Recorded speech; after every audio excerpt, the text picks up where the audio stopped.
आजकल बच्चों को डायरेक्शन पता ही नहीं होता करना क्या है अपनी लाइफ में। ये कैसे क्लियर होगा? बच्चों को कहीं ना कहीं जो स्कूल है ना वो धकेल देता है ग्रेड्स की तरफ कि भाई तुमने 90% लेकर आना है, 95% लेकर आना है। आज के टाइम में बच्चों को सोशल मीडिया पे इतनी चीजें दिख रही हैं, जो चीज देखते हैं उनको लगता है यही करना है। इस जनरेशन को चाहिए कि उसकी लाइफ में एफर्ट्स कम लगे लेकिन रिजल्ट बहुत इंस्टेंट आ जाए। कोचिंग इंस्टीट्यूट इंडस्ट्री जो बढ़ी है, ग्रो बहुत तेजी से हुई है सर। क्या रीजन है इसके पीछे? कोचिंग इंस्टीट्यूट की जो इंडस्ट्री आज के टाइम में 60,000 करोड़ की बन चुकी है। तो जेनजीज की क्या यही वीकनेस है, वो डिसीजन लेने में डरते हैं? जेनजीज की वीकनेस ये है कि वो डिसीजन लेने में बहुत जल्दबाजी करते हैं। तो ये जो बिजनेस है फॉर्म्स का, ये कितने बड़े लेवल पे और सरकार को कितने ज्यादा मुनाफा होता है इससे? ये करोड़ों में बात जाएगी सर, ये 35 करोड़ का डाटा जाएगा। अच्छा, जो बच्चे जेई नीट और यूपीएससी तैयारी कर रहे हैं, 5 साल भी करने के बाद उनका नहीं होता है, अगर ये ड्रॉप लेगा तो अब 1 साल और इनको वही प्रेशर झेलना है और अब डबल प्रेशर झेलना है, क्योंकि 1 साल तो ये ड्रॉप ले चुका है, पिछली बार नहीं हुआ, एक फेलियर के साथ। सो हेलो एवरीवन, मेरा नाम है आयुष और मैं हूं टॉक विद फील का फाउंडर। जैसा कि आप सभी लोग जानते हैं, हमारे पॉडकास्ट में काफ़ी तरह के लोग आते हैं। हमारे पॉडकास्ट में एस्ट्रोलॉजर आते हैं, न्यूमरोलॉजिस्ट आते हैं, बिजनेसमैन आते हैं, एंटरप्रेन्योर्स आते हैं। लेकिन आज मैं आपको जिनसे मिलवाने वाला हूं वो एक रियल स्टोरी, रियल कहानी है। यानी वो स्टोरी, वो रियल कहानी जो सबकी कहानी लिखते हैं, यानी टीचर। आज मैं आपको उनसे मिलवाने वाला हूं जिन्होंने बहुत सारे बच्चों को पढ़ाया है, लगभग 10,000 से ज़्यादा स्टूडेंट्स को पढ़ाया है, बहुत सारे लोगों का मार्गदर्शन करा है। आजकल जहां बच्चे कोटा और बहुत सारी जगह में आकर सुसाइड अटेम्प्ट कर रहे हैं, आजकल बच्चों को प्रेशर फील हो रहा है पेरेंट्स की तरफ से, पढ़ाई में करना क्या है, कौन सा करियर चूज करना है वो नहीं समझ आता है। तो नवनीत भंडारी जी हमारे जो आज के गेस्ट हैं, वो उनको सही गाइडेंस देते हैं कि करना कैसे है। वो खुद का इंस्टीट्यूट भी रन करते हैं जिनका नाम है क्वांटम अकेडमी, और दिस इज काइंड ऑफ बहुत ज़्यादा प्यार देते हैं बच्चे, इनको बहुत ज़्यादा प्यार से पढ़ाते हैं, ये बहुत ज़्यादा दिल से कनेक्ट कर लेते हैं बच्चों के साथ, क्योंकि 10,000 से ज़्यादा स्टूडेंट्स को पढ़ाना बहुत ही मुश्किल होता है। कहीं ना कहीं हर बच्चे का अपना माइंडसेट होता है, और उसके बाद आज के जेनजी को समझाना, जो आजकल के जेनजीज हैं, उनको उनके तरीके से समझाकर उनको मतलब आगे ले जाना अपनी लाइफ में बहुत ही ज़्यादा एक ब्लेसिंग का काम है और बहुत ही टफ काम है। सो मैं ज़्यादा टाइम नहीं लूँगा, मैं सबसे पहले उनको इन्वाइट करूँगा आज के पॉडकास्ट में। सो सर, कैसे हैं आप? मैं बहुत बढ़िया सर, बहुत बढ़िया। और कैसा लग रहा है हमारे स्टूडियो में? मुझे बहुत अच्छा लग रहा है सर। मेरा पहला सवाल तो सर यही है कि आपकी एकेडमी कहाँ है, और थोड़ा सा आप अपने बारे में हमारे सभी दर्शकों को। Sure sir, sure. मेरा नाम है नवनीत भंडारी और पिछले 10 सालों से मैं एक कोचिंग इंस्टीट्यूट रन कर रहा हूँ। I am the founder of quantum academy, जो कि करनाल हरियाणा में है। और मैंने over this period of time, मुझे 10 साल हो गए जैसे मुझे पढ़ाते हुए, यहाँ पर ऐसा हो सकता है कि बहुत से टीचर्स जिनको 50 साल भी हो गए पढ़ाते हुए, 40 साल भी हो गए। It's not about years, it's about कि मैंने पिछले 10 सालों में मेरी क्या रिसर्च है। मैंने एक जनरेशन को चेंज होते हुए देखा है, और मैं आज जो पॉडकास्ट में आपको कुछ फैक्ट्स बताने वाला हूँ, कुछ ऐसी माइनर ऑब्जर्वेशंस बताने वाला हूँ जिनकी पेरेंट्स को भी जरूरत है समझने की, और हमारे जो स्टूडेंट्स हैं अभी उनको भी बहुत ज्यादा जरूरत है, राइट। तो मैंने अपने टीचिंग करियर की शुरुआत की थी 2016 में सर। शुरुआत जो हुई थी वो मेरे घर पे से ही हुई थी। घर पे जस्ट एक छोटा सा सेटअप लगाया था मैंने। I was that time 22 years old, 23 या 22 का था मैं उस वक्त, और तब से मेरे टीचिंग करियर की शुरुआत हुई। और पिछले 10 सालों के अंदर बहुत सारे बच्चों को पढ़ाया, बहुत सारे सिलेक्शंस दिए, बहुत सारी लाइफ को ट्रांसफॉर्म किया। तो हर तरह का फेज देखा, बीच में कोरोना टाइम भी आया, तो राइट। तो आज का जो पॉडकास्ट रहेगा इन्हीं माइनर ऑब्जर्वेशंस के ऊपर रहेगा कि हाँ, कहाँ पर हम लैग कर रहे हैं और किस चीज को अडॉप्ट करने की भी जरूरत है हमारे जेनजी स्टूडेंट्स को।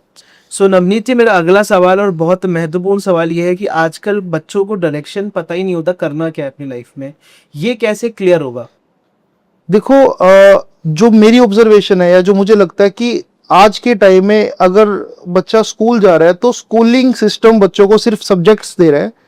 अगर आपने नॉन मेडिकल लिया तो आपको फिजिक्स, केमिस्ट्री, मैथ्स, इंग्लिश दे दिया। कॉमर्स लिया आपने तो अकाउंट्स, इकोनॉमिक्स, बिजनेस स्टडी दे दिया। सब्जेक्ट दे दिया, थ्योरी दे दी, और एक टीचर अवेलेबल करा दिया। सब्जेक्ट्स है लेकिन सिचुएशन एनालिसिस नहीं है। बच्चा एक जनरल बिहेवियर नहीं सीख रहा है।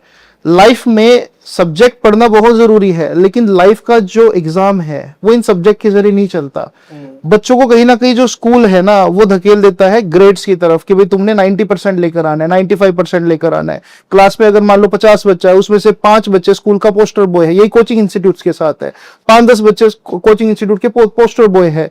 वहां पर उन 5-10 बच्चों को स्कूल शायद फैसिलिटीज प्रोवाइड कर रहा है, एक्स्ट्रा बुक्स प्रोवाइड कर रहा है, या उन पर ज्यादा फोकस किया जा रहा है, और कहीं ना कहीं वो 5-7 बच्चे शायद बने भी अच्छे ग्रेड्स लाने के लिए, लेकिन व्हाट अबाउट दोस 40 स्टूडेंट्स उस क्लास के? तो वो जो 40 स्टूडेंट्स है ना, वो क्लास को एक बर्डन समझते हैं, मुझे ऐसा लगता है। अब जैसे कि मैं कई स्कूल्स का पार्ट भी रहा हूं, या फिर मैं क्लोजली देखता हूं कि गलती कहां पर हो रही है।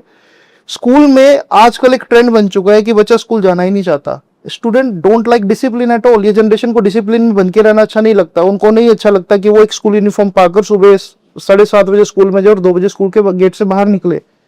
को मेमोरीज नहीं है, क्योंकि बच्चों को लगता है कि हाँ, हम क्लास में जाएंगे, सब कुछ जो चल रहा है वहां पर, एक टीचर आएगा, वो हमको एक सब्जेक्ट के बारे में बताएगा, लेकिन वो सब्जेक्ट का यूज कहाँ पर होना है, या वो सब्जेक्ट मेरी लाइफ में कहाँ पर हेल्प होना है, ऐसा कुछ हम बच्चों को नहीं बता रहे हैं। तो कहीं ना कहीं मुझे लगता है कि हाँ, सिचुएशनशिप्स नहीं है कि भाई हाँ, आप सिचुएशंस को कैसे एनालिसिस कर सकते हो और किस तरह से अपने लिए सही और गलत का चुनाव खुद से कर सकते हो। ये गलती किसकी है, टीचर्स की, पेरेंट्स की? मुझे लगता है सिस्टम की गलती है। हमारा जो स्टूडेंट है वो रह रहा है 2026 में, लेकिन आज भी हम वही एनसीईआरटी किताबें पढ़ रहे हैं जो मेरे टाइम में भी थी। मुझे लगता है कि 1990 से लेकर आज तक किताबों में कुछ अपग्रेड आए नहीं है, सिर्फ सेम चैप्टर्स वही पढ़ रहे हैं जो मेरे टाइम में थे, और शायद हो सकता है मेरे फादर के टाइम में जो चैप्टर थे वही आज पढ़ रहे हैं। आजकल एआई आ चुका है, आज Web3 आ चुका है, आज हम ब्लॉकचेन की बात करते हैं, हम बात करते हैं कि हाँ, एडवांस टेक्नोलॉजीज, बट हम क्या बच्चों को पढ़ा रहे हैं? वही बेसिक से सवाल, एक एनसीईआरटी 13 क्वेश्चन 14 क्वेश्चन, और बच्चा बस उसी के अंदर उन्हीं क्वेश्चंस को कॉपी पेस्ट कर रहा है, एग्जाम में परफॉर्म कर रहा है, ग्रेड्स लेकर आ रहा है और चल रहा है। इसलिए ये है कि बच्चों को ना उनका एक सही जो ट्रैक है वो इसलिए नहीं मिल पाता क्योंकि कहीं ना कहीं टीचर्स भी एफर्ट नहीं करते। उनको सैलरी से मतलब है और स्कूल को पोस्टर बॉय से मतलब है। तो हर कोई, मेरे को लगता है कि इस सिस्टम के अंदर मीन हो चुका है। यहाँ पर अगर फॉल्ट है तो दोनों का फॉल्ट है। तो अगर इसको हमें सिस्टम को सही करना है तो कैसे कर सकते हैं? क्योंकि आप भी जानते हैं कि बिना टीचर्स के तो ये मुमकिन नहीं है। बिल्कुल। और जब तक सारे टीचर्स एकजुट होकर नहीं आएंगे तब तक कभी काम नहीं चलेगा। लेकिन आज के टाइम में बच्चों को सोशल मीडिया पे इतनी चीजें दिख रही हैं तो वो कंफ्यूज हो रहे हैं कि करना क्या है। हर जो चीज देखते हैं उनको लगता है यही करना है। हाँ सर, ये बिल्कुल आपने सही क्वेश्चन का मतलब एक ये मुझे लगता है कि सबसे बेस्ट क्वेश्चन रहेगा जो आपने मुझसे पुट किया। असल में प्रॉब्लम क्या है कि जेनजी को ना बहुत इंस्टेंट रिजल्ट्स चाहिए। इस जनरेशन को चाहिए कि उसकी लाइफ में एफर्ट्स कम लगे लेकिन रिजल्ट बहुत इंस्टेंट आ जाए। यूट्यूब की 3 सेकंड की एड भी उसको बहुत पेनफुल लगती है। वो 3 सेकंड की एड को भी वो देखना नहीं चाहता। और बच्चे के साथ प्रॉब्लम ये है कि आजकल बच्चा इंस्टाग्राम पे ज्यादा है, स्नैपचैट पे ज्यादा है, तो उसको लगता है जो 20 सेकंड की रील उसके सामने आई है ना, भले ही कोई भी इन्फ्लुएंसर कुछ भी आके बता रहे हैं, तो बच्चे को लगता है कि उसकी लाइफ में ऐसा कुछ जरूर हो जाएगा। लेकिन हम सबको पता है कि लाइफ जो है वो रील्स के जरिए नहीं चलती है। रील्स और रियल लाइफ में बहुत फर्क है। जेनजी स्टूडेंट्स क्या कर रहे हैं कि इंस्टाग्राम पे देखा कि हाँ, ये पर्टिकुलर पर्सन है, इसने कुछ एक जहाज उड़ाया या फिर एविएटर गेम खेली, उसके ये एक मिनट के अंदर 20,000 रुपए बन गए, तो उसको लगता है ये तो इजी मनी है, हमको भी ऐसा ही कुछ करना चाहिए। तो या फिर उसको लगा कि हाँ, हम ट्रेडिंग में हाथ आजमा सकते हैं, ट्रेडिंग में बहुत जल्दी पैसा बनता है। या फिर अगर हम कंटेंट क्रिएटर बन जाए, हम भी अगर व्लॉग शूट करने लग जाए तो उसमें जल्दी पैसा बन सकता है। तो जेनजी पढ़ना नहीं चाहता, उसको लगता है कि इंस्टा पे अगर उसने किसी इन्फ्लुएंसर को देख लिया तो उसकी लाइफ भी वैसी है, वो कॉपी करने लग जाता है। यहाँ पर गलती होती है। प्रॉब्लम टीचर में है कि बच्चों की अप्रोच में? सर, यहाँ पर जो प्रॉब्लम है ना, मुझे ऐसा लगता है कि कहीं ना कहीं पेरेंट्स, टीचर्स और स्टूडेंट, इनको आपस में कोलैबोरेट करना पड़ेगा। पेरेंट्स और जो टीचर्स है, अगर वो आपस में एक अच्छा कम्युनिकेशन रखे, टीचर अगर एक सही एनालिसिस दे पेरेंट्स को कि सपोज करो शर्मा जी, आज आपके लड़का जो है उस क्लास में आया था, या फिर आज आपका बच्चे ने टेस्ट में, मतलब अगर एक टीचर एक रिपोर्ट तैयार करे एक बच्चे की, जैसे कि फॉर एग्जांपल मैं अपने बारे में बताता हूं, अगर कोई बच्चा मेरे पास आया है, 5-7 दिन में मुझे पता लग जाता है कि ये जो स्टूडेंट है इसकी कैपेबिलिटीज क्या है, उसका कितना ज्यादा क्वेश्चनिंग है, क्लास में बैठा है तो उसका माइंड कितना एक्टिव है, कितना जल्दी वो चीजों को सॉल्व कर रहा है। अचानक से अगर वो बच्चा परफॉर्म करना बंद कर दे, तो टीचर का फर्ज बनता है कि वो एक बार स्टूडेंट के पास जाए और उससे बात करे कि मैंने एक चेंज देखा है कि पहले तुम बहुत क्लास में एक्टिव रहते थे, अचानक से तुम्हारा जो ओरा है वो थोड़ा सा वीक हो गया, या फिर तुम्हारा फेस थोड़ा सा डल हो गया है। अगर टीचर सिर्फ इतना ऑब्जर्व करने लग जाए और बच्चों के साथ थोड़ा सा कनेक्ट हो जाए, कनेक्शन बनाना बहुत जरूरी है जेनजी के साथ। जेनजी की प्रॉब्लम ये है कि ये ना कहीं खुद ही खुद आप एक डिस्ट्रैक्शन का शिकार हो जाते हैं, अपने आप डिप्रेशन में चले जाते हैं और जल्दी रिवील नहीं करते चीजों को। ये अपने पेरेंट्स को या टीचर्स को कुछ नहीं बताएंगे, लेकिन इंस्टाग्राम पर किसी स्ट्रेंजर को पूरी जिंदगी सुना देंगे कि मेरी लाइफ में ये चल रहा है। मैंने ऐसे बहुत सारे बच्चे देखे हैं जो इंस्टाग्राम पे बहुत सारे रैंडम फ्रेंड्स लेकर घूम रहे हैं, they are only so called friends. उन स्ट्रेंजर्स को इनके बारे में सब कुछ पता, लेकिन पेरेंट्स को नहीं पता कि एक्चुअल में लाइफ में सैड क्यों है। तो ये एक जो गैप है, इसमें एक ब्रिज बनाना जरूरी है। तो टीचर को बच्चे से फ्रिक्वेंटली इंटरेक्ट करते रहना चाहिए। कई बार जैसे कि मैं, अगर मुझे कुछ ऐसा लगता है कि ये वाला बच्चा जो है बहुत अच्छा परफॉर्म कर, थोड़ा आज डल है, तो कई बार उसको चला भी गाड़ी में चलते, एक लॉन्ग ड्राइव पर चलते हैं, बात करते हैं। तो एक और चीज बताइए, जैसे एजुकेशन में कहीं ना कहीं पहले के टाइम पे नंबर स्कोर ये बहुत बड़ी चीज मानी जाती थी, आई थिंक आज भी है। हाँ। लेकिन क्या ये जरूरी है? किसी की स्कोर, किसी का पेपर एक फ्यूचर डिसाइड कर सकता है? देखिए, मुझे ऐसा लगता है कि पहले के टाइम में ना, अगर हम बात करें तो कोचिंग इंडस्ट्री इतनी ग्रो नहीं हुई थी। मुझे लगता है कि अगर क्लास में अगर 50 बच्चे तो शायद 2 या 4 बच्चे कोचिंग की तरफ जाते थे। और आज भी मैं यही बोलता हूं कि भले ही मैं कोचिंग इंस्टीट्यूट रन करता हूं, कोचिंग सिर्फ एक टूल है, एक गारंटी नहीं है। कोचिंग सिर्फ आपको एक एडवांटेज दे सकता है कि हाँ, आपको एक टीचर दे दिया जो सिर्फ आप पर अच्छे से फोकस करेगा, क्योंकि आपने उसको कुछ अमाउंट पे करा है पूरे साल का, इसलिए उसका फर्ज बनता है, अब जवाबदेही बन गई उसकी कि इस चैप्टर के कितने टेस्ट हुए, कितने असाइनमेंट सोल्व हुए। तो बस वो एक जवाबदेही है और एक टूल है, आपको एक एडवांटेज मिल गया कि हाँ, आपसे क्रॉस क्वेश्चनिंग होगी। स्कूल में शायद आपसे वो नहीं हो रही है, और कुछ स्कूल अच्छा परफॉर्म कर भी रहे, सभी स्कूल ऐसा नहीं करते, लेकिन कुछ स्कूल में अच्छा एक एकेडमिक कल्चर भी है। आज के टाइम में मुझे नहीं लगता कि बच्चा जो है अगर किसी अच्छे एग्जाम को अगर क्लियर करना चाहता है तो बिना कोचिंग के कर सकता है, क्योंकि उसकी लाइफ में डिस्ट्रैक्शंस बहुत आ चुकी है।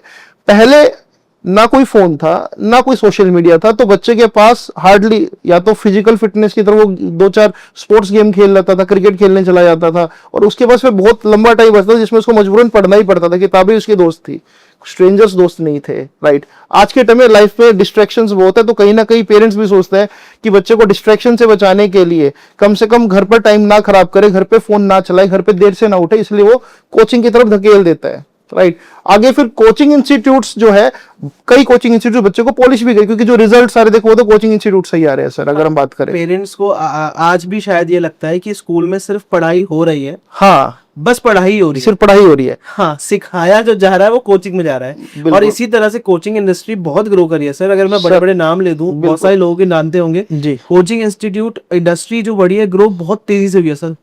क्या रीजन है इसके पीछे? देखिए, क्या स्कूल खराब है? नहीं, देखिए, स्कूल की इंटेंशन खराब नहीं है, लेकिन स्कूल का अगर सपोज करो मैं स्कूल का ओनर हूं, मैं क्यों चाहूंगा कि मैं किसी बच्चे का फ्यूचर खराब बट करूं? स्कूल चाहे तो पूरा एक कोचिंग सेंटर बन सकता है।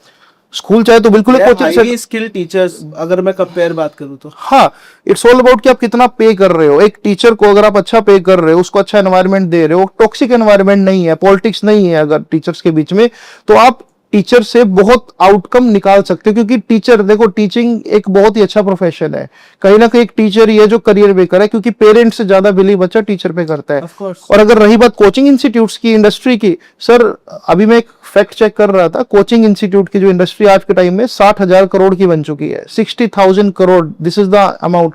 और कोचिंग इंस्टीट्यूट जो है ना सर, आज के टाइम में सिर्फ और सिर्फ एक डर बेच रहे हैं कि अगर सिलेक्शन नहीं होगा तो तू फेल है, आईआईटी क्लियर नहीं हुआ तो तू फेल है, नीट का सिलेक्शन नहीं हो तो फेल है, हम आपका सिलेक्शन करवाएंगे। हर कोचिंग इंस्टीट्यूट क्लेम करता है कि वही इस शहर का टॉपर बच्चा निकाल रहा है। हर coaching institute all India rank 1 को क्लेम कर रहा है। अगर आप बड़े बड़े नाम की बात कर रहे हो तो बच्चा एक ही है, लेकिन वो अगर यहाँ की उसने टेस्ट सीरीज ले ली, यहाँ से उसने गाइडेंस ले ली, यहाँ का फॉर्म भर दिया, तो समझ लो वो 4 इंस्टीट्यूट का पोस्टर बॉय बन गया।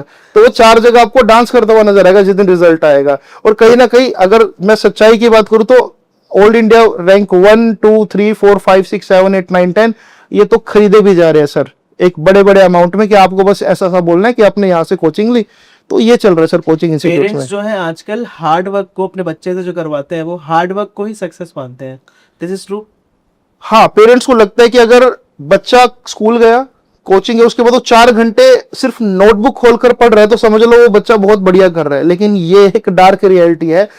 अगर ढंग से सिर्फ घर पे 1 घंटा भी बच्चा फोकस के साथ पढ़ ले, आपने बच्चे को स्कूल भेजा, स्कूल के बाद आपने कोचिंग इंस्टीट्यूट पर ट्रस्ट करके आपने बच्चे को कोचिंग इंस्टीट्यूट भी ज्वाइन करा दिया। अगर बच्चा कोचिंग इंस्टीट्यूट को ढंग से ही अडॉप्ट कर ले और वहां पर ही अपना अगर लेसन कंप्लीट कर ले, घर पर सिर्फ उसको आधा या 1 घंटा या 2 घंटे मैक्सिमम चाहिए, जिसमें वो सारी चीजें कवर अप कर सकता है, क्योंकि वो एक ही लेसन को तीसरी बार अब पढ़ रहा है, राइट। तो कई बार बच्चे भी पेरेंट्स को डिसबिलीफ में रखते हैं, नोटबुक खोलकर वो कहीं ना कहीं वही अपना फोन को स्क्रॉल कर रहे हैं, नोटबुक सामने है but mentally they are not present in the content, they are somewhere else. उनकी लाइफ में बोला ना डिस्ट्रैक्शन, जेनजी के साथ प्रॉब्लम्स है कि इनकी लाइफ में डिस्ट्रैक्शंस भी बहुत ज्यादा है। इनको इस चीज का भी स्ट्रेस है कि इन्होंने अभी इंस्टाग्राम पे एक फोटो अपलोड करी है तो आधे घंटे के अंदर सिर्फ 10 लाइक क्यों आए हैं। और मैंने कई स्टूडेंट्स को सर ये देखा है कि उन्होंने अपनी खुद की 10 आईडीज बना रखी है, एक आईडी से फोटो अपलोड करते हैं, फिर वो 10 आईडी से वो लाइक करते हैं, कमेंट करते हैं, वो दिल वाला सिंबल बनाकर भेज दिया, ग्रेट पिक्चर, वाह, मतलब बहुत सारे, मतलब वो कमेंट भी खुद से, ऑल काइंड ऑफ दिखावा जो वो चाहते हैं कि लोग उन्हें कॉल करें, लोग उन्हें प्यार करें। हाँ, या तो बच्चा लोनली है, या बिल्कुल एग्जैक्टली यही है कि स्टूडेंट जो है ना, मतलब आज के टाइम में, मतलब अगर मैं रिच फैमिली के किड्स भी देखूं, मैंने बहुत रिच पेरेंट्स के किड्स को भी पढ़ाया है, तो मैं पूछता हूं कि तुम्हारी लाइफ में क्या कमी है, तो वो बोलते हैं कि हमारी लाइफ में कोई कमी नहीं है, बस हम अपनी बात को किसी से शेयर नहीं कर पाते। पेरेंट्स से शेयर करेंगे, अगर अपना सपोज करो मेरी लाइफ में कोई प्रॉब्लम है, अगर मैं पेरेंट्स को बोलूंगा तो पेरेंट्स बोलेगा तेरी एजुकेशन पे हमने इतने लाखों रुपए लगा दिए, शर्मा जी के बच्चे को देखो, उस बच्चे ने इतने कम पैसे में, मतलब वो स्कॉलरशिप में पढ़ रहा है, तेरे पर हम इतना खर्च कर रहे हैं, अगर तेरा सिलेक्शन नहीं हुआ तो तू क्या करेगा, हम क्या मुंह दिखाएंगे। ये चीजें बच्चे को सबसे ज्यादा मतलब अंदर से खत्म कर देती है कि अगर तू एग्जाम में पास नहीं हुआ तो मैं उनको क्या जवाब दूंगा, रिश्तेदारी में क्या इज्जत रह जाएगी मेरी। हमारी रिश्तेदारी में सारे के सारे गवर्नमेंट जॉब पे है, कोई सीए है, कोई इंजीनियर है, तो अगर तू कुछ नहीं बन पाया तो मैं कैसे उनको फेस करूंगा। अब यही चीज का जो डिप्रेशन है ना, बच्चा माइंड पे ले जाता है, उसके लिए मजबूरी बन जाता है, वो किताब खोलकर 4 घंटे बैठेगा, वो ऐसे बैठेगा लेकिन ये ऑब्जर्व कर रहा होगा कि भाई हाँ, बस अब पेरेंट्स को लग जाए कि मैं पढ़ रहा हूं, बट एक्चुअल में वो नहीं पढ़ रहे होते, क्योंकि उनको जस्ट एक दिखावा करना है ताकि वो टेम्परेरी उस मूवमेंट को अवॉइड कर दे जिसमें उनको इंसल्ट हो सकती है, पेरेंट्स उनको टारगेट कर सकता है। अच्छा, जो बच्चे जेईई नीट और यूपीएससी की तैयारी कर रहे हैं और 1 साल 2 साल 3 साल 4 साल 5 साल भी करने के बाद उनका नहीं होता है, तो उस टाइम पे जब वो नहीं होता है तो फिर भी वो कहीं ना कहीं 1 साल 2 साल 3 साल के बाद लगे रहते हैं और अपनी लाइफ के प्रीशियस 6-7 साल वो अपनी लाइफ में बहुत ज्यादा खो देते हैं। तो क्या वो करना सही है या फिर मतलब मूव फॉरवर्ड करना चाहिए? सर मैं आपको अगर एक डाटा शेयर करूं ना, अभी इस पॉडकास्ट से पहले जस्ट मैं एक न्यूज़ पढ़ रहा था, तो उसमें मैंने ये देखा कि आज जब हम पॉडकास्ट को शूट कर रहे हैं, आज नीट का एग्जाम है, 22,80,000 बच्चा नीट के एग्जाम में बैठा हुआ इस टाइम अलग अलग सेंटर्स में, जब ये पॉडकास्ट शूट हो रहा है, और 22,80,000 में से जो टोटल गवर्नमेंट सीट्स है वो 70-80,000 है, और सेमी गवर्नमेंट मिला के तकरीबन 1,30,000 बच्चा सिलेक्ट होना है। लेकिन व्हाट अबाउट वो 20 लाख से ज्यादा बच्चा, ये 20 लाख से ज्यादा बच्चा क्या करेगा? अब ये क्या करेगा, या तो ये ड्रॉप लेगा, अगर ये ड्रॉप लेगा तो अब 1 साल और इनको वही प्रेशर झेलना है, और अब डबल प्रेशर झेलना है, क्योंकि 1 साल तो ये ड्रॉप ले चुका है, पिछली बार नहीं हुआ, एक फेलियर के साथ, मतलब एक स्टैंप लग गई कि भैया ये तो ड्रॉपर है। अब प्रॉब्लम क्या है कि उन बच्चों को ड्रॉपर बोला जाता है कि ये तो ड्रॉपर है, अब वो ड्रॉपर के टैग के साथ 1 साल प्रिपरेशन करेगा। लेकिन अगर अगले साल पेपर टफ आ गया, या उसने तैयारी अच्छे से करी लेकिन कुछ ऐसा हुआ एग्जाम के दौरान कि वो एकदम वो ब्लैक हो गया, प्रेशर ले गया, ब्लैक आउट हो गया, या फिर उसने एंटी की कोई ट्वीट पढ़ ली, अब जैसे चलो इस पे बात करेंगे, तो 1 साल एग्जाम की प्रिपरेशन करने के बाद 1 साल का ड्रॉप लेना, और उसके बाद फिर वही, अब ये 22,80,000 बच्चा, अगले साल वो 24 लाख हो गया, अगर क्योंकि बच्चा 12वीं से भी आ रहा है और फिर बच्चा ड्रॉप भी ले रहा है, तो डाटा तो बढ़ता ही जा रहा है। हाँ सर, हाँ सही है। तो एक तो ज्यादा लोगों की रेस में भागना है और ऊपर से एक ड्रॉपर का टैग लगा हुआ है, तो क्या करेगा बच्चा? Extra pressure. तो कहीं ना कहीं ये जो एग्जाम्स है ना, अगर बच्चे को हम 10th में ही सही से गाइड कर दे तो बच्चा इस एक भीड़ से बच जाएगा। 22 लाख बच्चा अगर नीट का पेपर दे रहा है तो उसमें से 1-1.25 लाख बच्चा सेलेक्ट होगा, बाकी के बच्चे 1-2-2.5-3 करोड़ रुपए लगाकर एमबीबीएस करेंगे, कुछ बाहर चले जाएंगे, वहां से एमबीबीएस करेंगे, बट वो एमबीबीएस एक डॉक्टर बनने के लिए नहीं कर रहे, वो सिर्फ एक टैग के लिए कर रहे हैं, अब कि भाई हाँ अब हमने क्योंकि जिंदगी के ये 20-21 साल दे दिए तो हमको करना ही पड़ेगा ये। सो अब ये सोचो कि ऐसे डॉक्टर्स देश को क्या मतलब देंगे। और दूसरी बात, अगर मैं बात करता हूं इंजीनियर्स की, तो तकरीबन 14,92,000 बच्चों ने अभी जेई का एग्जाम दिया है 2026 में। अब इनमें से सेलेक्ट पता कितने होंगे सर? जो मेरे पास डाटा है, हर बच्चा अगर जेई के लिए दौड़ रहा है तो आईआईटी के लिए भाग रहा है, वो उसको आईआईटी में सिलेक्शन चाहिए, और आईआईटी में कंप्यूटर साइंस की जो सीटें हैं टॉप के आईआईटी में सिर्फ है 1500, 15 लाख में से 1500 बच्चा ही सिर्फ कंप्यूटर साइंस के लिए जाएगा, और वो ये भी नहीं पता कि कौन सी आईआईटी में जाएगा, क्या वो आईआईटी दिल्ली में जाएगा या आईआईटी मद्रास में जाएगा, ये कौन सी आईआईटी में जाएगा, राइट। तो वहां पर भी कहीं ना कहीं 13 लाख बच्चे जो है उनको नहीं पता कि वो क्या करेंगे, फिर वो प्राइवेट कॉलेजेस में जाएंगे, बीटेक करेंगे। क्या सॉल्यूशन है इसका आपके हिसाब से? बच्चे तो बढ़ रहे हैं, बच्चे तो हर साल बढ़नी है सर, बच्चे भी बढ़ रहे हैं। और दूसरी बात ये देखो ना, अभी तो सिर्फ मैंने आपको नीट और जेई का डाटा दिया, ये तो सिर्फ मेडिकल नॉन मेडिकल हुआ। सीए में देख लो अब क्या हो रहा है, सीए में भी तकरीबन 12 लाख बच्चा रजिस्ट्रेशन कर रहा है, क्वालिफाई कितना हो रहा है, सिर्फ 10-12 हजार बच्चा। और ये तो अब होने लगा 10-12 हजार बच्चा जब बच्चों के पास थोड़ा सा एजुकेशन अवेयरनेस और थोड़ा ऑनलाइन कोर्सेज आ गए, वरना ये तो सिलेक्शन और भी कम था। यूपीएससी में तो इससे भी बुरा हाल है। यूपीएससी में 5.5 लाख बच्चा बैठता है, जिसमें से चलो इंटरव्यू क्वालिफाई कर ले 14-15 हजार बच्चों ने, लेकिन आखिरी में 700 से 1100 बच्चा, 5 लाख में 700 से 1100 बच्चा, 4 लाख बच्चा यहां पर भी तो टैलेंटेड था। और सर ये तो ज्यादा पढ़ाई करी है इन्होंने, ज्यादा देश के प्रति इनको पता है कैसे। हाँ, तो 2-3 साल बाद क्या इन्हें छोड़ देना चाहिए, लगे रहना चाहिए सर? देखो मुझे ऐसा लगता है कि सबसे पहले तो जब आप 10th क्लास में आते हो, ये एक इंपॉर्टेंट बात है 10th क्लास के स्टूडेंट्स के लिए, जब आप 10th क्लास में आते हो तो 10th क्लास में आकर आप जब ये जो जनवरी और दिसंबर का टाइम आता है तो इसमें बड़े बड़े कोचिंग इंस्टीट्यूट्स आप पर एक वो है ना, वो एक चारा फेंकते हैं कि भाई हाँ, अगर आपके 10th में इतने परसेंट आ गए तो हम आपको 100% स्कॉलरशिप दे देंगे, आपके 10th में इतने परसेंट आ गए तो हम आपको ये फ्री में पढ़ा देंगे, इतने परसेंट कर देंगे। तो और दूसरी बात, फिर बच्चा सोचता है कि हाँ यार, मेरे दोस्त जो है ना वो तो नॉन मेडिकल ले रहे हैं, लेकिन मेरे को नॉन मेडिकल करनी नहीं है, लेकिन क्योंकि मेरे को क्या है कि मैं एक अच्छा जो है ना वो स्पीकर हूं, या फिर मुझे ना बुक्स पढ़ना अच्छा लगता है तो मुझे लिटरेचर में जाना चाहिए। या फिर बच्चों को लगता है कि मैं तो बहुत अच्छा क्रिकेटर हूं, अब एक क्रिकेटर बच्चा जो बनना चाहता है उसमें बहुत अच्छा स्किल सेट है, अगर वो अपने दोस्त के इन्फ्लुएंस में आके या पेरेंट्स के प्रेशर में आके अगर वो नॉन मेडिकल लेगा तो सर वो अपने स्किल को कब नॉरिश करेगा। अब आज अगर वैभव सूर्यवंशी को नहीं रोका जाता तो वो आज इतना अच्छा क्रिकेटर बना। सर वैभव सूर्यवंशी 15 साल का बच्चा जो अभी 30-35 बॉलों में 100 लगा रहा है, अब यहां पर अगर हम उसको ये बोलते कि तुझे मैथ्स और साइंस में 100 में से 100 लेकर आने, अरे भाई वहां पर वो 100 में से 35 ले आए, लेकिन 35 बॉल्स में वो 100 लगा रहा है, ये मैटर करता है। बहुत बड़ी बात है सर, सही बात है, सही बात। अगर उसके स्किल्स को उसके पेरेंट्स ने आइडेंटिफाई करा, कहीं ना कहीं देखो यार, बच्चे अगर ये बोल रहे कि भाई मुझे तो क्रिकेटर ही बनना है, कितना आउट ऑफ द बॉक्स बात है कि भाई हाँ बच्चा नॉन मेडिकल में, क्योंकि पेरेंट्स को भी लगता है ना कि अगर बच्चा नॉन मेडिकल में है या मेडिकल में है तो उसके सक्सेस के चांसेस ज्यादा है, जबकि ऐसा नहीं है। पेरेंट्स की तरफ से जो टैग मिलता है हम लोगों को कि हाँ मेरा बच्चा डॉक्टर है या ये है, मतलब इस नई नीट क्लियर करा है उन्होंने, यूपीएससी क्लियर करा है, तो ये जो एक माँ बाप के सर झुकाने सर उठाने वाली बात जो आती है आगे, तो इस बढ़ाई के चक्कर में जो बच्चों को प्रेशर दिया जाता है आपकी तरफ से, तो ये कितना समझने की जरूरत है माँ बाप को कि अगर आप बच्चे को छोड़ोगे खुला तो शायद वो ज्यादा बेटर परफॉर्म कर पाए बकायदा प्रेशर के साथ।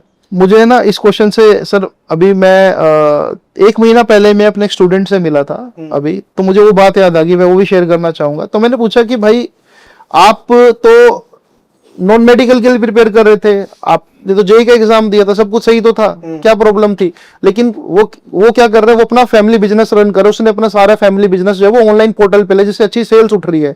मैंने कहा तू नॉन मेडिकल में, मतलब पढ़ाई भी तूने अब क्या करा, ओपन से करा, सब कुछ छोड़ दिया, उस टाइम तो बहुत प्रेशर में रहता था। तो कह रहा कि उसने बच्चे ने क्या जवाब दिया, सर जब मैं +2 क्लास में था ना, और मतलब जब मैं +1 क्लास में मैं जस्ट आया था नॉन मेडिकल में, तो मेरे पेरेंट्स ने एक महंगे से कोचिंग इंस्टीट्यूट में मेरा एडमिशन करा दिया, है ना, मुझे वो महंगी महंगी किताबें दिलवा दी, आईपैड दिलवा दिया, सारे टूल्स दिलवा दिए, और फिर जब वो मुझे किसी पार्टी या फंक्शन में लेके जाते थे ना, तो सबसे पहले मुझे इंट्रोड्यूस करते थे कि ये मेरा बेटा है, ये इस कोचिंग इंस्टीट्यूट से पढ़ रहा है और इसकी पढ़ाई पर हमने इतना खर्च कर दिया है और ये एक दिन बहुत जल्दी एग्जाम क्लियर करेगा। तो सर मैं ना हर मीटिंग पे उनका एक वो बन गया, एक टैग बन गया, टैग मतलब जिसको एक प्रोडक्ट बन गया, मुझे आगे रख दिया जाता था कि भाई ये बच्चे को हम यहाँ से पढ़वा रहे हैं और ये यहाँ पर सिलेक्शन करवाएंगे यहाँ। तो कह रहा कि फिर बच्चे ने बोला कि तो सर मुझे ऐसा लगने लग गया कि मैं इनका बच्चा ही नहीं हूँ, मैं तो एक तरह का वो बनकर, जैसे कि हम बोलते हैं ना आईफोन का शो ऑफ, मैं एक शो ऑफ करने का एक टूल बन चुका हूँ। तो इस प्रेशर में आकर नॉन मेडिकल भी ली सर, ठीक ठाक चलो 80-85% भी ले लिए, जेई क्लियर नहीं कर सकता था मैं तो नहीं कर पाया, लेकिन मैंने एक दिन फिर पेरेंट्स से बात करी कि आपके अकॉर्डिंग आपने चलो सबको एज अ शोकेस मुझे दिखाया, अब मैं नहीं कर पा रहा हूं कुछ, लेकिन अगर इतना ही दिमाग अपने फैमिली बिजनेस को देता तो सर, तो पापा मैं जो है ना आपकी सेल्स को डबल भी कर सकता हूँ, ट्रिपल भी कर सकता हूँ, क्योंकि मुझे आईटी की बहुत अच्छी नॉलेज है। आपने जो लैपटॉप मुझे दिलवाया था ना, उसमें लेक्चर्स नहीं देखा करता था, मैं कोडिंग सीख रहा था, मैं ऐप डेवलपमेंट सीख रहा था। मुझे हमेशा से मशीनरी अट्रैक्ट करती थी, लेकिन मशीनरी अट्रैक्ट कर रही है इसका मतलब ये नहीं है कि मैं जेई क्रैक कर सकता हूँ। इट्स ऑल अबाउट कि वहां पर मैं कितने क्वेश्चन या फॉर्मुलाज याद कर पा रहा हूँ। बट जब मैं एक लैंग्वेज को सीख रहा हूँ या सॉफ्टवेयर डेवलप करना सीख रहा हूँ, तो वहां पर मैं अपनी क्रिएटिविटी लेकर आ रहा हूँ। इवन एमएल और machine learning is a good career option. Yes, बिल्कुल। आज के टाइम पे। जी आयुष्मान जी, बिल्कुल सही बोला आपने। आज के टाइम में ना बच्चों को ये बताना जरूरी है कि नीट, आईआईटी, जेई, इनके पार भी एक दुनिया है। मेडिकल में आप माइक्रोबायोलॉजी पे जा सकते हो या फोरेंसिक साइंस में जा सकते हो। आजकल योगा का बहुत ज्यादा ट्रेंड है, बाहर भी, बाहर से लोग आकर यहाँ पर योगा सीख रहे हैं और they are paying heavy amount in dollars, in pounds, है ना। यहाँ पर कब तक मतलब आप पहले आप एक डॉक्टर नहीं बनना चाहते, लेकिन चलो सोसाइटी के प्रेशर में आकर, पेरेंट्स के प्रेशर में आकर आप एक डॉक्टर बन रहे हो, 27-28 साल तक आप पढ़ रहे हो। उसके बाद क्या? उसके बाद आपकी पूरी लाइफ में क्या आप उस प्रोफेशन को एंजॉय कर पाओगे जिसमें आपका 1% भी कभी इंटरेस्ट नहीं था? मजबूरी होना अलग बात है, क्योंकि अब आपको आपकी शादी हो जाएगी, आपको घर के खर्चे चलाने, तो मजबूरी में वो सब चीजें करोगे। लेकिन जब आप एक 50-55 की एज में चले जाओगे ना, तो लाइफ को जब आप देख चुके होंगे पीछे मुड़कर, आप इतने मैच्योर हो चुके होंगे, तब आपको समझ आएगा कि नहीं, उस टाइम अगर 20 साल पहले अगर वो डिसीजन ले लिया होता तो life would be far better now. तो जेनजीज की क्या यही वीकनेस है, वो डिसीजन लेने में डरते हैं? जेनजिस की वीकनेस ये है कि वो डिसीजन लेने में बहुत जल्दबाजी करते हैं। मैं कह रहा हूं ना कि डरते नहीं है, ये तो बहुत ब्रेव है। इनकी क्रिएटिविटी आप इनकी रील्स में देख सकते हो। अगर एक वीडियो शूट मैं आपका कर रहा हूं और एक ये 16-17 साल के बच्चे का कर रहा हूं, तो वो आपसे पहले इंस्टाग्राम की बढ़िया सी कैप्शन और बढ़िया सा सॉन्ग लगा देगा, बिल्कुल मैचिंग, जिसमें अच्छी वाइब आएगी। जेनेसिस को वाइब से मतलब है, but they are not wise enough कि वो अपना डिसीजन को इंस्टेंटली बढ़िया तरीके से ले सके। स्कूलों में यही चीजें तो सिखाई जानी जरूरी है ना सर। मैं जैसा बोला कि जेनजिस को सिचुएशंस सिखाना बहुत जरूरी है, पेशेंस सिखाना बहुत जरूरी है, पेशेंस और एक स्पीड बट विद एक्यूरेसी। सही बात है। तो अगर मैं बात करूं आपसे डिसिप्लिन और जेनजीज के, जो पहले के लोग थे मिलेनियल्स, जो मतलब हम लोग, हाँ बिल्कुल, और जेनजीज के बारे में, जो आजकल लोग हैं, मतलब इनको सब कुछ जल्दी चाहिए, बहुत जल्दी करो चाहिए। अगर किसी कंपनी पे भी है तो ऐसा लगता है लोग, हम इन्हें हायर नहीं कर रहे, ये हमें हायर कर रहे हैं।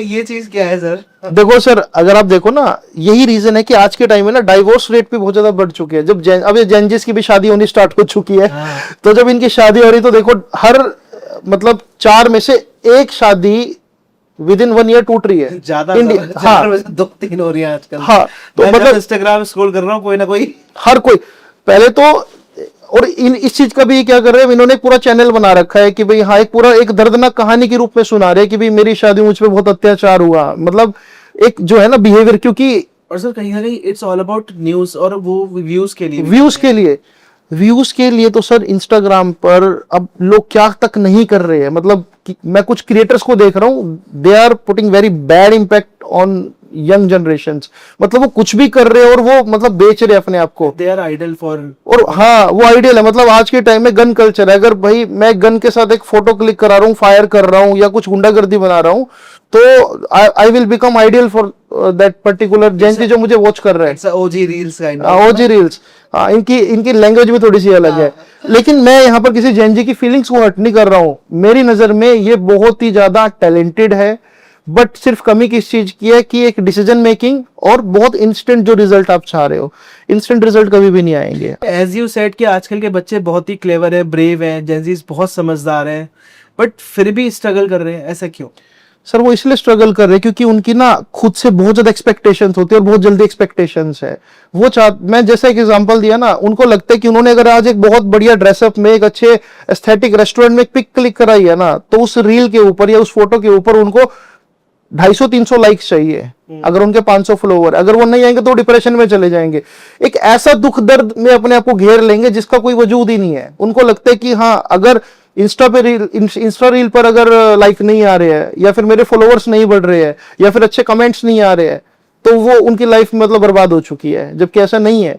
उनको समझना पड़ेगा कि लाइफ इस चीज से बहुत बियॉन्ड है। उनको ऐसा समझना चाहिए कि अगर वो थोड़ा सा इस डिस्ट्रैक्शन को अवॉइड कर ले और थोड़ा सा हार्डवर्क कर ले और अपने स्किल्स का ढंग की जगह यूज कर ले, तो वो बहुत जल्दी एक ड्रीम कार भी अचीव कर सकते हैं, अच्छे पैकेजेस ले सकते हैं, और जब उस पैकेजेस को वो सही डायरेक्शन में उड़ाएंगे, पैसा खर्च करेंगे, तब लोग जो है फॉलो करेंगे उनको। वो वैसे फॉलोवर्स नहीं होंगे जो आप जनजी की ये भी प्रॉब्लम है कि वो फोटो अपलोड करे तो वो हर बंदे को डीएम करे, लाइक एंड कमेंट, ऐसे मतलब मैं भी देखता हूं, ऐसा नहीं होगा। फिर आपको किसी को कहने की जरूरत नहीं पड़ेगी, people will love you, they will like you, they will inspire from you. तो ये चीजें समझने की जरूरत है कि आपको पहले कुछ अचीव करना है जिंदगी में। आजकल जो 16 से 25 साल के बच्चे की उम्र है, उनको अगर मैं आपसे पूछूं कोई एक एडवाइस देना हो तो क्या एडवाइस देंगे आप? मैं उनको यही एडवाइस देना चाहूंगा कि एक इंस्टा की 20 सेकंड की रील ये डिसाइड नहीं करेगी कि आपको क्या करना है। आपको पहले देखना पड़ेगा कि आप किस फाइनेंशियल बैकग्राउंड में हो, आपके पेरेंट्स ने आपके ऊपर जो उम्मीदें आपको थामी है, आपके पेरेंट्स ने आपके लिए घर बना दिया, आपको एजुकेशन दे दी, तो आपका फर्ज बनता है कि एटलीस्ट जो पैसा उन्होंने आपके ऊपर खर्च किया, सिर्फ आप उनको इतना रिटर्न कर दो। रिटर्न भी कैसे कर दो? लाइफ में स्टेबल हो जाओ बस। किसी के इन्फ्लुएंस में आने की जरूरत नहीं है। ये जिंदगी एक ट्रेन की तरह है। अगर सामने कोई पैसेंजर आ गया, अगर वो आपको अच्छा लग रहा है, लेकिन उसका जो डेस्टिनेशन है वो आपसे बिल्कुल अलग है, तो इसका मतलब ये नहीं कि आप उसकी टिकट में उसके साथ ही आप चल पड़ोगे और बाद में फिर आप रिग्रेट करोगे, नहीं मैं तो कुछ और सोच के इस ट्रेन में चढ़ा था लेकिन मैं पहुंच तो कहीं और गया। तो कई बार क्या होता है, there is no returning back. तो प्लीज उस ट्रैक में मत आना, क्योंकि जेंजिस जो है वो लाइफ में डिसीजन बहुत क्विक ले रहे हैं, किसी और की जिंदगी से इंस्पायर हो रहे हैं, जबकि वो ये भूल जाते हैं कि वो खुद कितने कैपेबल है। आप एक बार ये याद करो कि जब आप छोटी क्लास में थे तो आप कितने अच्छे कलर्स करते थे, कलरिंग कितना अच्छा करते थे। आप ये याद करो कि आप वो आगे बढ़ के किस तरह से सिक्स लगा देते थे अगर आप क्रिकेट खेलते थे। आप वो याद करो कितनी फास्ट बॉल डालते थे। आप वो याद करो कि टीचर आपको कितने सारे स्टार्स देते थे। आप वो याद करो कि जब 9th क्लास में आप थे तो टीचर आपकी किस टैलेंट की सबसे ज्यादा प्रेस करते थे। आप वो चीज याद करो जब आप किसी बात को अपनी ईगो पर ले लेते थे तो आप किस तरह से दिन रात मतलब पढ़ते थे और टेस्ट में आप टॉप करके दिखाते थे। अगर कोई आपको बोल देता था कि इस टेस्ट में अगर आपने टॉप करा तो आपको ये चीज मिलेगी, तो आपको एक चीज पीछे मुड़कर देखनी चाहिए कि आप शुरू से ही टैलेंटेड थे, बट आपके टैलेंट को कहीं ना कहीं दबाया गया है, या फिर आपने खुद अपनी डिजायर्स को किल कर लिया क्योंकि आपको किसी और की लाइफ ज्यादा फैसिनेटिंग लग रही है।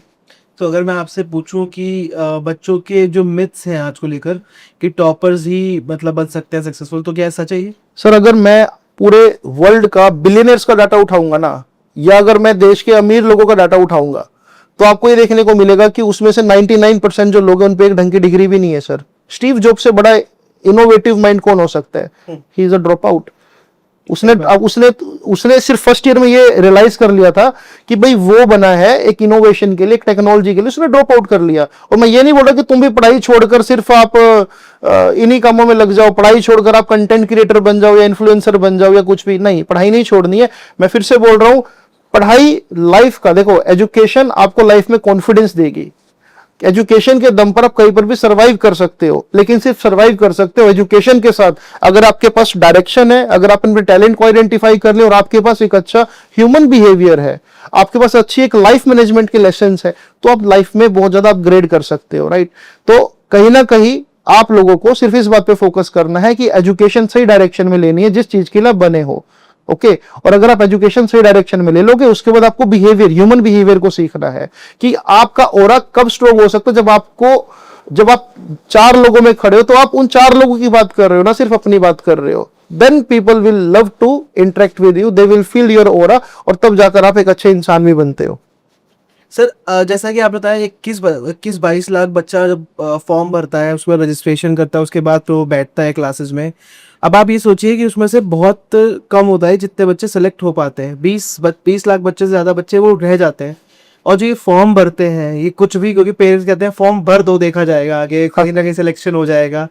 तो ये जो बिजनेस है फॉर्म्स का, ये कितने बड़े लेवल पर सरकार को कितने ज़्यादा मुनाफा होता है इससे? देखिए, ये भी एक बहुत ही एक डेंजरस डाटा है।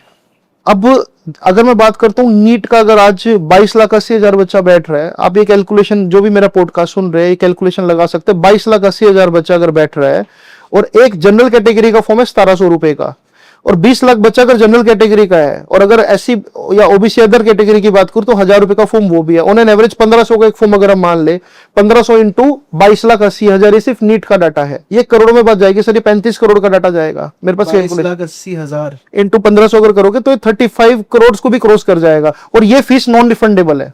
35 करोड़ 35 करोड़ सिर्फ फॉर्म की कलेक्शन है, नॉन रिफंडेबल। और दूसरी बात, जेई में 15 लाख बच्चा बैठ रहा है, 1000 रुपए का फॉर्म है। यूपीएससी में 5.5 लाख बच्चा बैठ रहा है, वो भी कुछ 200, 250, 300 का फॉर्म है। ऐसे ये तो सिर्फ मैंने आपको मेन एग्जाम्स के फॉर्म बताए। कुछ यूनिवर्सिटी अपने खुद के एग्जाम, सीयूटी का फॉर्म देख लो, 2000 रुपए का फॉर्म है सर। और सीयूटी में भी आज के टाइम में 20 लाख प्लस बच्चा बैठ रहा है।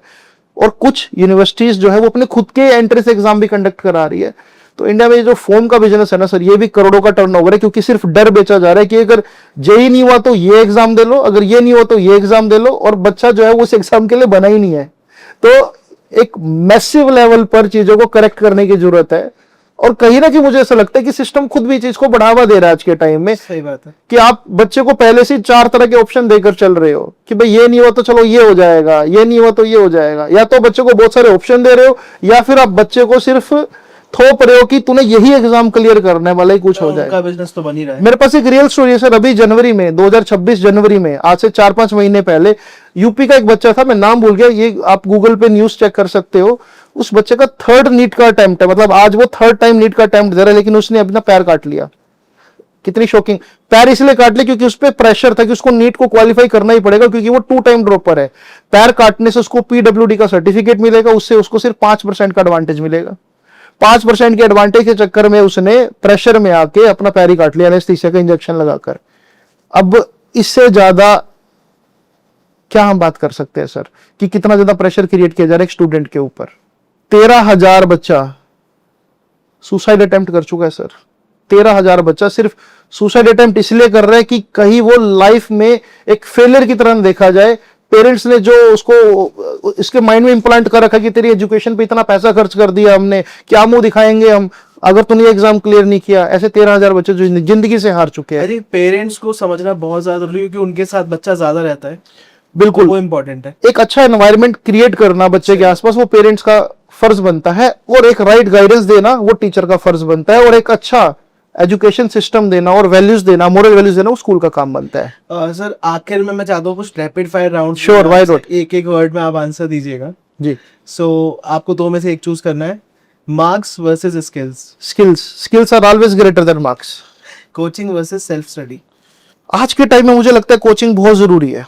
Passion versus money, passion. JEE NEET versus alternative decision जो लेते हैं।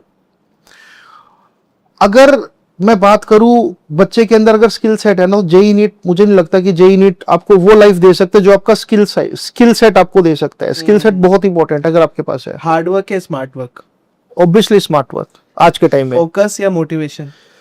सर मोटिवेशन एक छोटी सी चिंगारी है जो एक बार काम करेगी, लेकिन अगर आपका फोकस है, फोकस अगर आपने कर लिया तो focus will make you millionaire and billionaire also. Degree या फिर experience? I will go with experience. Parents versus self decision? Go with self decision. Risk versus safety? Risk तो बिल्कुल भी नहीं। मैं बोलूंगा कि आपको एक सेफ करियर ऑप्शन लेना चाहिए, लेकिन सेफ, अब यहाँ पर भी बात है ना, सेफ्टी का मतलब क्या हुआ कि आपने अपने स्किल को आइडेंटिफाई किया, वही आपके लिए सेफ्टी है। कि अगर आपको लगता है कि आप एक अच्छे क्रिकेटर बन सकते हो, अगर आप किसी रील से इन्फ्लुएंस नहीं हुए हो, या अगर आपको लगता है कि आप अच्छे पेंटर बन सकते हो और आपने किसी की रील नहीं देखी है, आपको लगता है कि आपके अंदर बाय बोर्न टैलेंट है कि आप एक ऐसी पेंटिंग बना सकते हो जो कोई नहीं बना सकता, या फिर ये काम आप ऐसा कर सकते हो जो दुनिया में कोई और कर ही नहीं सकता, वो मास्टरी हो जाएगी आपकी। और मुझे लगता है यही आपकी सबसे बड़ी सेफ्टी है कि आपने अपने दिल की सुनी, और अगर आप दिल की सुन के कोई अपने पैशन को फॉलो कर रहे हो, और पैशन से अगर आपको पैसा आ रहा है, पैशन प्लस पैसा, इससे डेडली कॉम्बो कुछ नहीं हो सकता। Thank you so much sir for coming our show. मेरे को बहुत ही अच्छा लगा कि हमारे पॉडकास्ट में। मैं चाहूंगा आखिर में आप 2 लाइन में अगर कुछ कहना चाहे पेरेंट्स से या बच्चों से तो कह सकते हैं। तो मैं यही बोलना चाहूंगा सभी पेरेंट्स से और सभी स्टूडेंट्स से कि देखो यार, लाइफ में अगर आपको आज के टाइम में सरवाइव करना है, आप एक बार ये देखो कि सब कुछ आपके आसपास आप तब अचीव कर पाओगे अगर आपको अच्छे होटल में जाना है और खाना खाना है। आपके लिए मैटर नहीं करना चाहिए कि दाल मखनी 200 की है या 2000 की है। आपके लिए मैटर नहीं करना चाहिए कि जो शर्ट आप खरीदना चाहते हो 500 की है या 5000 की है, 50,000 की है।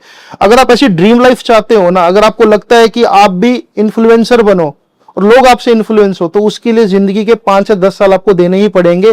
There is no quick rich scheme. आप भले ही अच्छे कॉलेज से ग्रेजुएट हो जाओ, भले ही आप कोई IIT जेईई का एग्जाम क्लियर कर लो, भले ही आप एक अच्छे डॉक्टर बन जाओ, जब तक आप एक अच्छे इंसान नहीं बनोगे तब तक आप लोगों को इंस्पायर नहीं कर पाओगे। मैंने बहुत अमीर अमीर लोगों को भी डिप्रेस होते हुए देखा, क्योंकि उनसे कोई बात करने वाला नहीं है। लाइफ में आप सब कुछ अचीव कर लोगे, उसके बाद क्या? अरे उसके बाद क्या? अगर बहुत ज्यादा पैसा भी कमा लोगे, खर्च करने के लिए तो 4 दोस्त चाहिए। तो वो 4 दोस्त कब मिलेंगे? जब एक अच्छे इंसान बनोगे। तो एक कम्युनिटी को इंस्पायर करो, पहले खुद अच्छे बनो, और फिर एक बहुत बड़ी कम्युनिटी को आप इंस्पायर करो अपने विचारों से, और अपने जो एक्सपीरियंस है, जो आप लाइफ में अचीव करोगे, वो फिर लोगों को बताओ और लोगों को आप अपनी तरह आगे बढ़ाओ sir. So thank you so much Navneet ji, हमें बहुत ही अच्छा लगा आपके साथ पॉडकास्ट करके, और आई एम डैम श्योर कि इस पॉडकास्ट से काफ़ी स्टूडेंट्स और स्पेशली पेरेंट्स के दिमाग खुलेंगे कहीं ना कहीं, कि बच्चों के ऊपर जो प्रेशर उनके ऊपर डल रहा है, जो इंसान, एक बच्चा सुसाइड अटेम्प्ट कर रहा है, पैर काट ले रहा है अपना, इतने ब्रूटल जो एक्सपीरियंस मैं मतलब देख रहा हूँ, बहुत ही ज़्यादा अजीब लगता है देखकर, क्योंकि एक बच्चा अपने करियर में कितना प्रेशर लेता है वो वही जानता है जिस पे बीत रही है। बिल्कुल। तो thank you so much sir for coming our show, and we are very blessed कि आपके साथ ये पॉडकास्ट करने का मौका मिला, और काफ़ी स्टूडेंट्स को मतलब बहुत ही अच्छा लगा ये पॉडकास्ट सुनकर। I highly recommended this podcast to students and parents. जितने भी लोग सुन रहे हैं इस पॉडकास्ट को, उन लोगों तक ज़रूर पहुंचाइएगा कि ये पॉडकास्ट, क्योंकि बहुत ज़्यादा ज़रूरी है उन पेरेंट्स को देखना भी कि सही क्या है और गलत क्या है। अंत में मैं यही कहूँगा कि अगर फिर भी किसी को कंसल्टेशन लेना है या गाइडेंस चाहिए, तो मैं नवनीत जी का जो नंबर है या फिर वेबसाइट का लिंक है या कुछ भी जो उनके साइट से रहेगा, मैं डिस्क्रिप्शन डाल दूंगा। आप सर तक पहुंचिए और सर तक जानिए कि बेटर क्या कर सकते हैं अपनी लाइफ में, क्योंकि जो इंसान 10,000 से ज़्यादा बच्चों की ज़िंदगी बदल चुके हैं, वो आपकी भी ज़िंदगी बदलने में ज़रूर एक योगदान देंगे। Thank you so much sir for coming our show. Thank you so much आप सभी का हमारे पॉडकास्ट में जुड़े रहने के लिए। तब तक के लिए स्वस्थ रहिए, सुख रहिए। Thank you so much.